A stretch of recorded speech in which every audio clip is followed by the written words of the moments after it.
क्षेत्रामध्ये उल्लेखनीय कार्य करणारे द्वितीय व्यक्तिमत्व सन्माननीय संतोष पाटील शिवशेट्टे यांच्या शोभास्ती या ठिकाणी साहेबांचं हितोषी सत्कार आणि सन्मान झाले. तदनंतर या कार्यक्रमाला उपस्थित सन्माननीय कुंडलवाडी नगर परिषदेचे माजी नगरसेवक तथा सेवानिवृत्त मंडळाधिकारी आदरणीय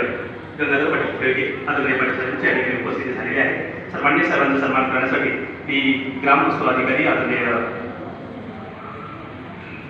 शिंदे साहेब आदरणीय तहसीलदार आदरणीय शिंदे साहेबांना विनंती करतो आपण या व्यक्तिमत्वाचा यथोचित सन्मान ठिकाणी करावा अशी विनंती करतोय. ज्यांनी ही जागा उपलब्ध करून दिली असे महसूल डिपार्टमेंटला सदैव वेळोवेळी लाखमोलाची मदत करणारे महसूल डिपार्टमेंटशी संबंधित आयुष्य ज्यांनी जनमानसाची सेवा अत्यंत मनोभावे केली असं व्यक्तिमत्व आदरणीय गंगाधर पाटील खळगे या व्यक्तिमत्वाचं सामाजिक धार्मिक आध्यात्मिक शैक्षणिक क्षेत्रामध्ये ज्यांचं